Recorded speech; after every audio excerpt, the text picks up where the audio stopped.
Les Secrets de Loli, cosmétique plaisir en harmonie avec la nature, vous présente Don't Lie with Delight. Bicolored, la ligne de maquillage experte du teint, vous présente Don't Lie with Delight.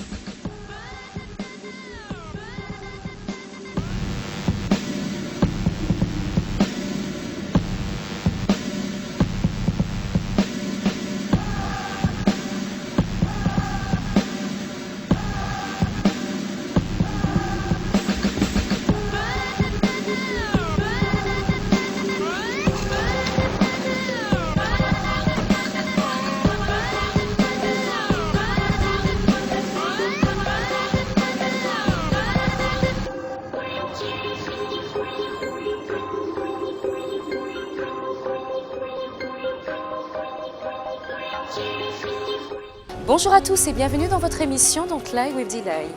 Aujourd'hui, messieurs, je vais vous rendre heureux, ça je le sens. Et mesdames, soyons fiers car la jeune femme que je reçois vient de marquer une page de notre histoire, notre toute première Miss Black France, une tête bien faite dans un corps bien fait, Bassio Beye, d'origine sénégalaise, et nous allons à sa rencontre.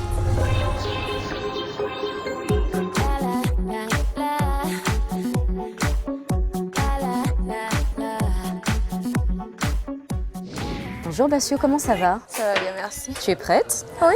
Alors avant de commencer l'interview, nous avons un rituel dans l'émission qui est celui de boire ce sérum de vérité afin que tu dises toute la vérité, rien que la vérité. Ok.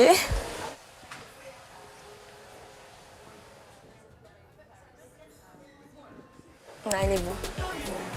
Alors Bassio, tu es née à Dakar. À quel âge es-tu arrivée en France? Alors, je suis née à Dakar et je suis arrivée en France en fait il y a 4 ans après mon baccalauréat pour continuer mes études. Donc, j'ai eu quand même l'occasion de vivre en Côte d'Ivoire, au Sénégal, en Guinée, au Cameroun. Ah, tu as voyagé beaucoup quand même. Oui, grâce au travail de mes parents. Et puis aussi, il y avait une deuxième volonté, c'est que je voulais découvrir un peu le pays d'origine de ma mère, qui est la Guinée. Et j'ai vraiment apprécié pour le coup. Tu prépares actuellement un master en stratégie marketing. Tu aspires à quoi en fait? En fait, là, je suis à Dauphine. J'aimerais faire mon année de césure. Et après mon M2, j'aimerais bien fonder ma propre entreprise dans le domaine des cosmétiques. Ah bon, pourquoi les cosmétiques?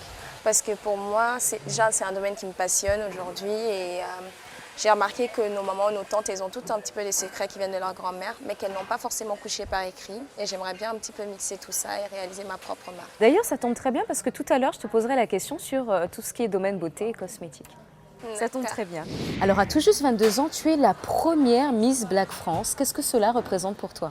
Honnêtement, j'en ai conscience surtout, mais c'est surtout toute l'organisation qui a fait tout cela. Ce n'est pas que moi.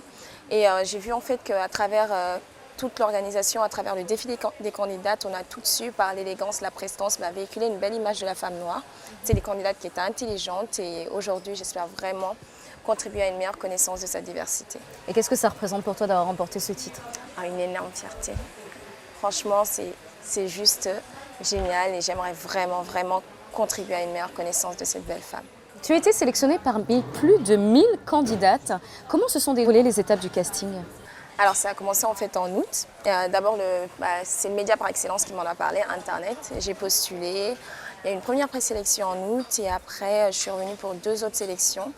Tout s'est très bien passé. C'était devant les jurys, il y avait des blogueuses, des danseuses, animatrices. Et là, la finale, c'était le jury final, quoi, avec Vincent McDo. Alors, as-tu eu à un moment donné l'intuition que tu allais gagner? Honnêtement, Ah oui, la vérité, oui. lorsque, peut-être à la toute fin, quand il a dit « alors la gagnante est », je me suis dit « ah, peut-être que ça va être moi ». Pour le plaisir des yeux et pour revivre ce moment qui était pour toi très agréable, on va visionner quelques images de cette élection.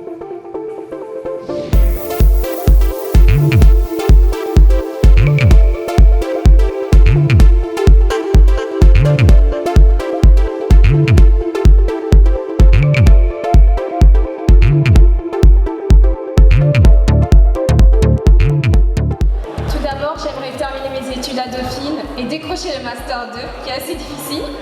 Et enfin, j'aimerais promouvoir l'entrepreneuriat féminin qui se trouve en fait être quelque chose qui pour moi n'est pas assez valorisé aujourd'hui, que ce soit en France mais aussi en Afrique.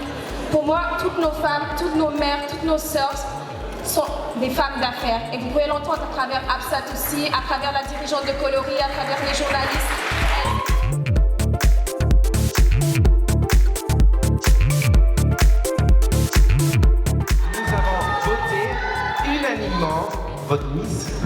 France et Mbatia.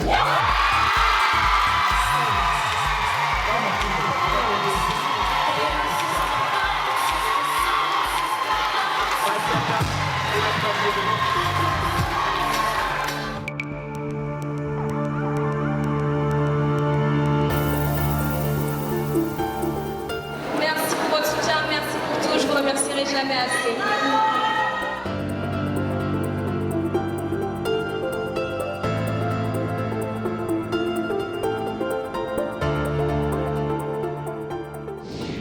Ah, ça m'a fait le bon souvenir, franchement. C'était juste une journée qui était très très bien organisée, que j'ai beaucoup appréciée. Et en fait, ça me fait plaisir de voir que tout ce monde était là pour organiser cet événement, que tout le monde s'est démené et déchaîné pour. Il y a quelque chose de marquant, c'est que sur les images, on peut voir qu'à aucun moment, contrairement à Miss France où toutes les filles se mettent à pleurer quand elles gagnent, à aucun moment, toi, tu n'as pleuré ou tu restais impassible. Est-ce de la pudeur? En fait, j'étais surprise, vraiment très très surprise. Et je sais pas si tu as remarqué, on s'est toutes tenues la main. Et après, quand on a dit le nom de la candidate, tout le monde est venu me prendre, donc j'ai pas eu le temps de montrer. Mais sur le coup, en fait, si, un petit peu, j'étais vraiment surprise. Et c'était toute la tension qui était remontée, en fait. Mais non, ça c'est ma nature, en fait. Je suis pas quelqu'un de très Expressif. expressif. Arbacio, tu as pu constater aussi, tu as eu vent en tout cas, que cette élection était vivement critiquée par beaucoup de personnes. Les gens ont dit que c'était communautaire. Qu'est-ce que tu en penses, toi, de ton côté? Alors à ceux-là, j'aimerais leur dire, vous n'avez pas regardé le profil des candidates. Ce sont des filles qui sont intégrées à la société française, que ce soit par leurs valeurs, leurs études, leurs ambitions. Tout leur but, c'était de montrer la diversité de la beauté noire, de promouvoir son élégance, sa présence, et elles ont réussi. Donc moi, je les aurais fait venir dans le défilé, ceux qui étaient dehors, les faire entrer, regarder, écoutez, est-ce que vous voyez des candidates communautaires? Moi, j'aimerais bien m'étendre un petit peu là-dessus. Pour moi, le concours Miss Lac France n'est pas un concours anti-Miss France. Ce que les organisateurs et ce que tout le jury souhaitait, c'était donner donner plus de confiance aux candidates noires qui ne se sentent pas forcément assez représentées ou qui n'ont pas envie d'aller à Miss France, mais qui se disent aujourd'hui, voilà, des femmes comme nous existent, on peut aujourd'hui participer à d'autres concours comme Miss France et il faut juste avoir l'envie et se sentir confiante en fait. Penses-tu qu'il y ait vraiment de la discrimination sur les podiums et dans les pages de magazines? Alors ça, c'est ce qu'on entend beaucoup, que ce soit au niveau des blogueuses, mais même au niveau des consommatrices qui sont des femmes noires. Elles se sentent à peu près mal représentées. Maintenant, je sais que c'est en train de changer, la donne est en train de changer, les magazines les prennent plus et j'espère que ça va continuer ainsi. Un futur dans le mannequinat? Je travaillais déjà dans le mannequinat, je continue toujours et ma priorité, c'est quand même, ça reste mes études. Je disais tout à l'heure que tu avais la tête bien pleine, ça on a pu le voir, tu t'exprimes très bien, tu es très élégante, on voit que tu es cultivée et tu as d'ailleurs une passion qui est la lecture. D'ailleurs, tu as déjà lu les livres de Marie Scondé et plein d'autres. Peux-tu nous en parler? C'est grâce à ma mère, depuis que je suis toute petite, j'ai essayé d'apprendre à lire et à écrire avant tout le monde. Oui. Et donc je lisais les bouquins de ma mère, Marie Scondé, Amadou Hampâté-Bâ, Camara Laye, tous les auteurs y sont passés, même les auteurs ivoiriens. Dès que j'arrivais dans un pays, la première chose où j'allais, c'était à la bibliothèque, choper les bouquins et essayer d'un petit peu découvrir les auteurs. Et c'est ce qui m'a poussée moi-même à écrire un petit peu des nouvelles, des nouvelles sur le quotidien des jeunes étudiantes parisiennes en fait. Et pourquoi pas les sortir alors? Ah franchement, moi je le garde pour moi. D'accord. Je l'aime bien, voilà. Ça va faire encore une polémique là. C'est vrai, pourquoi? Ça montre un peu les deux visages de l'immigration, un petit peu les ambiguïtés, les faces cachées, tout ce que l'Afrique ne voit pas et tout ce que la France ne voit pas forcément. Donc, Justement, il faudrait les sortir. je les garde pour moi. Alors tu es une femme de cœur, on peut le dire, et d'ailleurs tu es ambassadrice de l'association Drépavie qui lutte contre la drépanocytose. En quoi consiste ton rôle d'ambassadrice? En fait, en tant qu'ambassadrice, je vais contribuer à une meilleure connaissance de cette maladie, mais aussi à sensibiliser donc le public, mais aussi faciliter l'accès aux soins pour les personnes qui en sont atteintes, notamment en Afrique. On sait aujourd'hui que la drépanocytose, on ne le sait pas, c'est 50 millions de personnes, c'est 300 cas chaque année en France, et pourtant on n'en parle pas. Dans les médias, on n'en parle pas. Je n'ai pas l'impression que... Je ne sais pas si c'est dû au fait que c'est un tabou, je ne pense pas, parce que je connais des personnes qui en sont atteintes, mais aujourd'hui cette maladie, elle tue. Et on n'en parle pas. C'est quelque chose qui me choque un peu. Pour avoir vécu en Afrique, pour m'être déplacée et voir des personnes qui en sont atteintes et souffrir, et savoir qu'aujourd'hui, les gens ne le savent pas, ne connaissent tous le paludisme, mais pas la drépanocytose, ça me choque un petit peu. Quels sont tes projets à venir? Alors là, déjà, comme je te disais, c'était ma césure. Et après, terminer mon master, être ambassadrice de la drépanocytose. En fait, j'ai 3 vies en ce moment depuis que je suis toute petite. Ma mère, en fait, m'a vraiment fait apprécier quelque chose qui était l'entrepreneuriat féminin, que j'aimerais promouvoir. Parce qu'aujourd'hui, je vois qu'on a des femmes aujourd'hui qui sont belles, indépendantes, qu'on ne connaît pas forcément toutes. Il y a Magat Wade, il y a Psatoussi, il y a Jenna Babakiri. Et aujourd'hui, ces femmes, elles ont réussi. Elles ont un succès indéniable et j'aimerais bien montrer aux autres femmes, voilà, vous pouvez réussir, lancez-vous, ne vous laissez pas brider par quelqu'un. Mademoiselle, soyez forte, soyez fière de ce que vous êtes et si vous avez un projet, lancez-vous parce qu'il ne faut pas écouter les autres, vous êtes belle, vous êtes débattante, vous êtes indépendante, vous êtes sûre et vous savez ce que vous voulez. Pourquoi pas vous lancer? Ça marchera forcément. Alors là, on va passer à la partie de l'interview la plus soft, la plus cool. Tu dois répondre sans réfléchir. Alors, si tu étais une danse? La salsa. Pourquoi la salsa? Parce que, en fait, ce que j'aime, c'est l'art de virevoter un peu partout sur la piste et aussi l'art de diriger aussi son partenaire. Ah, t'aimes bien faire tournoyer, donc c'est toi qui contrôle alors, c'est ça? Une femme de poigne en plus. Un petit peu des côtés, en fait. L'homme aussi dirige. Tu t'es bien rattrapée. Si tu étais un sport? La boxe française.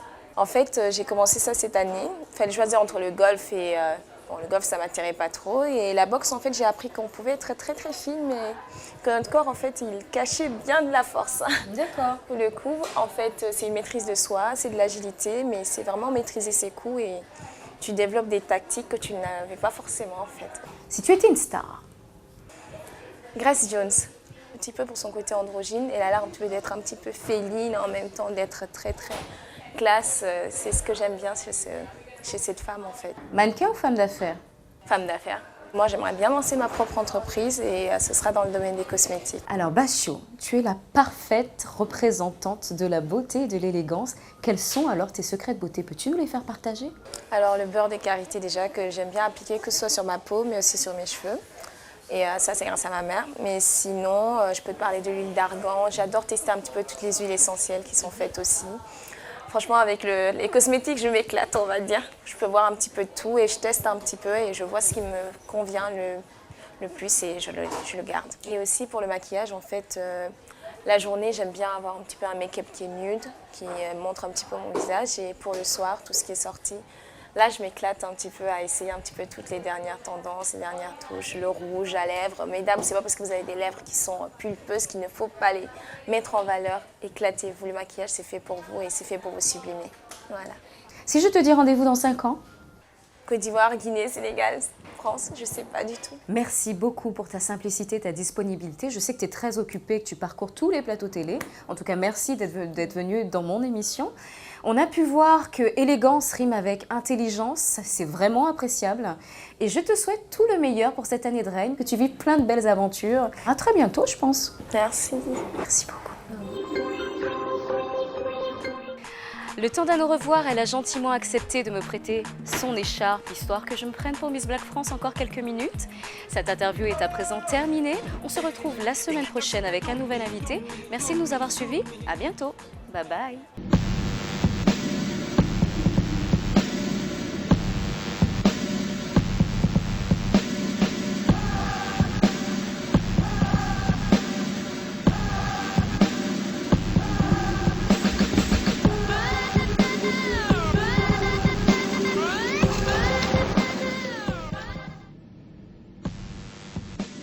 Don't Lie with Delay vous a été présenté par Les Secrets de Loli, cosmétique plaisir en harmonie avec la nature.